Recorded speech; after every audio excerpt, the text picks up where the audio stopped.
Thank you. We're about to get started here. We'll try to smile for you. Well, you're from Nashville? Smiling through the pain. We'll see you next week. You going to the games next week? We'll see you there. Good to see you.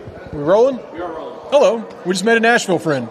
It's Drew here, Jack, Zack, Jacob, Brandon. We got to quit meeting like this, guys. Kentucky lost another game. I don't know about you all. I was really confident in this one. And I feel like every time I talk myself into this is their game, that's when they don't win. It's the opposite, though. When I think they're going to lose, they surprise us. But today, Florida got the victory, taking Senior Day and turning it into an 11-0 start. But from there, Kentucky actually, would say the last 30 minutes we won? Brandon? 38 probably. I mean, it was 11-0 in like 90 seconds. That's true. 84-77 is your final, but the early 11-0 run killed Kentucky, kind of like in Gainesville in that game. Kentucky tied them in the second half in Gainesville. For the start to the game, killed them there, got them again. This time it wasn't the three-point shooting with Lee and Clavzar. They only got 2 each. But Thomas Houck had a big first half with 17 points. Cooled him off in the second, held him to 3. But still, Florida led all game. Kentucky flirted, got within 1. But then we had that moment. Eventually, Aberdeen has to sit. And that was when Florida went on a 9-0 run, protected the lead. That's the closest Kentucky got, even though they flirted with it a little bit at the end. Got a little belief going, but it was all Florida in the end. Kentucky, 19-11 for the year? 12. Excuse me. 12. Forgot to count this one. But, guys, we're all equally disappointed. We're staring down Wednesday of the SEC tournament. Lost a big Senior Day game with a great crowd. It's Florida. We hate that. Jack Pilgrim, your thoughts? Florida's a wagon. They're, as advertised, they're playing like the best team in college basketball right now. They are a number 1 seed. If you were to make me put my money on who is the national champion, I would say the Florida Gators. Kentucky's a very average basketball team. They look like a team that belongs on a Wednesday schedule for the SEC tournament, and it's just a sad reality. Like this game was built up to be the moment. Everything played out with Arkansas winning, Vanderbilt pulling off the upset in Knoxville. Everything led to the possibility of a double bye, and Kentucky isn't deserving of a double bye. They are not a team that is deserving of a Friday start, and it's a sad reality that Florida has kind of retaken the lead in the SEC among the kind of power rankings, big picture, and it sucks. I want to be that team again, and I don't.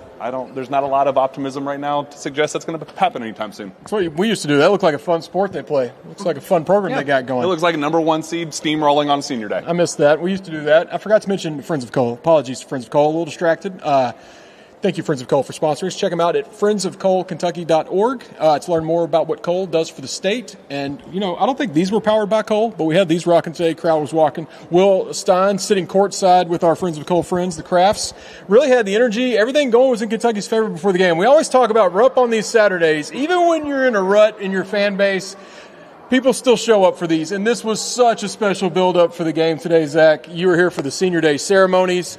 Even when Florida had that 11-0 run, Kentucky wanted to believe, but they just got the win completely taken out of them from right away after tip-off. Yeah, even late in the second half when Kentucky was trying to mount some sort of comeback, Rupp was still into it. They were lively. The vibes were awesome. The little, what do you even call that thing? Like a blinking wristband thing. Like that was actually a cool vibe, I thought. Like how it was when the lights went down and they had those off. It was awesome. Senior Day vibes were high. Like Marlena Van Hoos.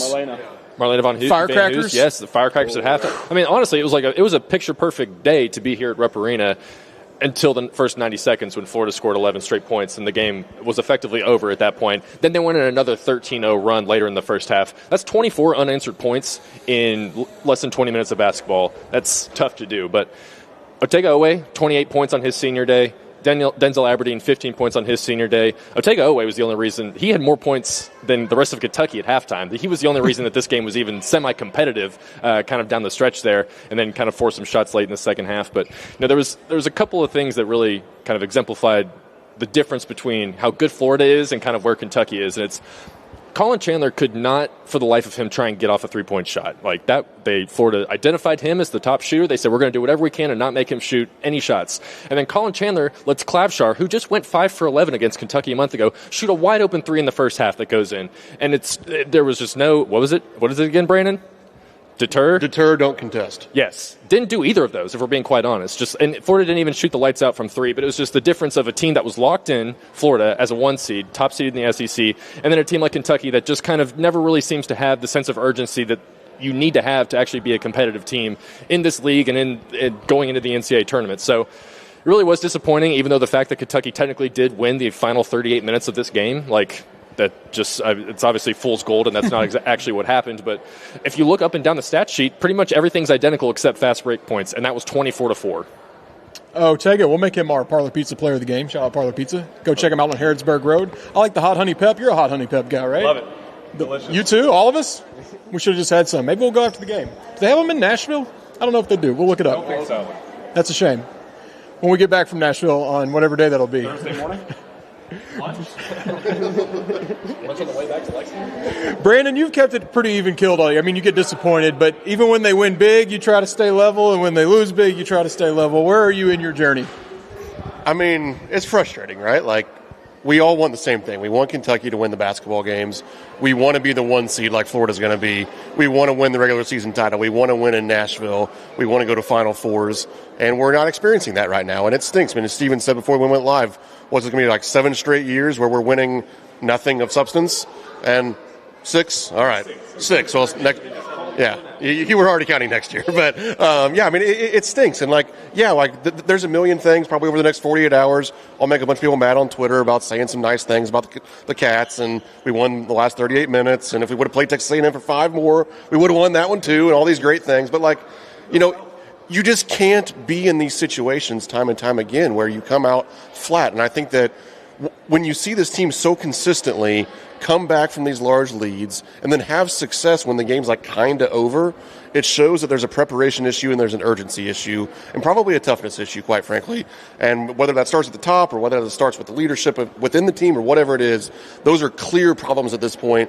Those are very disheartening things to point out, especially in March. But I think that's where we're at, because you don't have these issues time and time again, even against the best teams. Like, Florida's better than Kentucky. None of us are going to debate that today, that Kentucky should have won this game. But you can't get down 11-0 and then act like you're tough and act like you're going to come back in these meaningless minutes. And I think we've just seen that too many times this year, and that's a problem that's going to have to get fixed, or else this is going to continue into perpetuity, and none of us want that. Jack, if I may fan for a moment, and you like to fan a little bit too, we'll turn off our professional hats that we usually wear. Can we ever get a home whistle? I'm not at all saying Kentucky would have won this game. Let's not spin this. But the crowd got real pissed there at the end on that call. What about the clock operators? Clock operators. What was going on in the last 60 seconds of this game? Very unlikely Kentucky could have pulled off anything there. But the crowd was believing a little bit. You just got to throw your hands in the air, because it does feel like, we're at home. We want to cheat. Like, Kansas cheats at home. Good teams cheat at home. Duke cheats at home. That's what you do. We don't get that here. And that was a moment. A lot of fans left at the 7.5 mark, but to the ones that stayed, which still a lot, they did find some belief there in the last couple of minutes. Yeah, that's what's so sad. The fan base was unbelievable. I was proud of them, because right in the moments where most fans all right, yeah, it's over, we're leaving. I've been in opposing, that Arkansas game.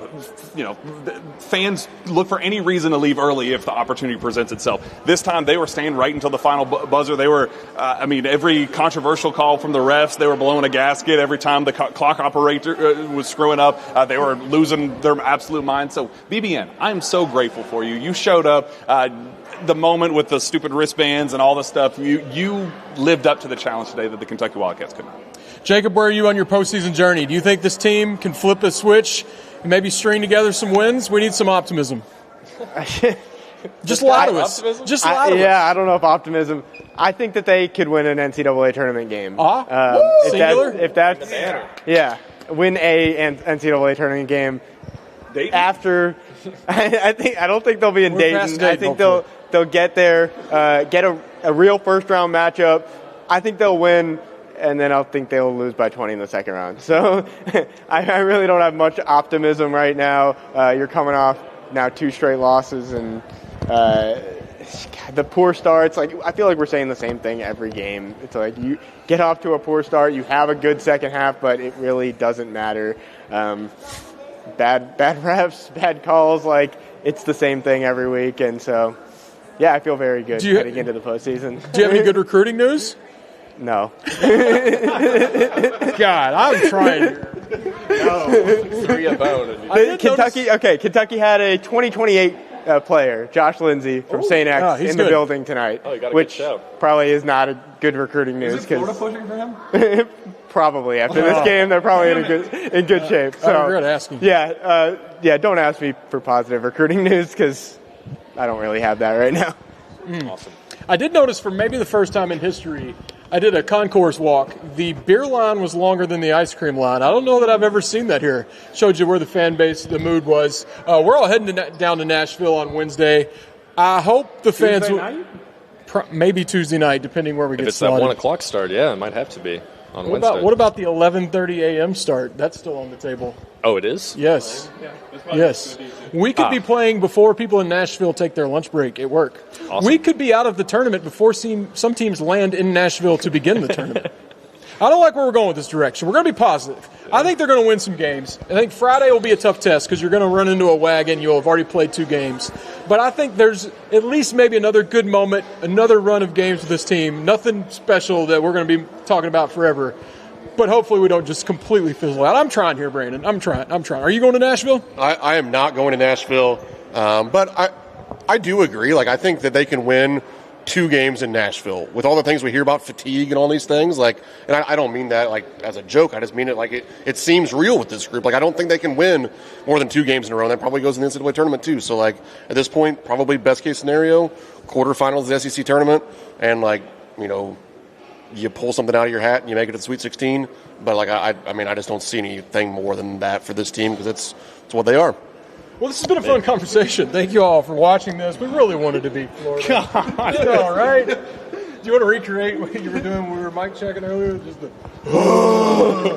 that's what we were going to do. We're sad. You all at home, you're watching. You're sad too. None of us grew up on this experience. We grew up watching Kentucky kick ass. This is not what we inherited whatsoever. We're going to get through it. We're going to live with it. It'll get better. I don't know when it'll get better, but it will get better. But for right now, this kind of sucks. It sucks a lot. He's clapping though. There we go. There's some excitement. There we go. Maybe it doesn't suck that bad. Yeah. We're getting fired up. We'll see you all in Nashville. That bracket will be out later tonight. Thank you for watching us here. Thank you to Friends of Cole, Parlor Pizza, and we're signing off. Last one in Rupp Arena for us for the season. We'll check in from outside Bridgestone Arena next week and plenty of times before then. Go Cats.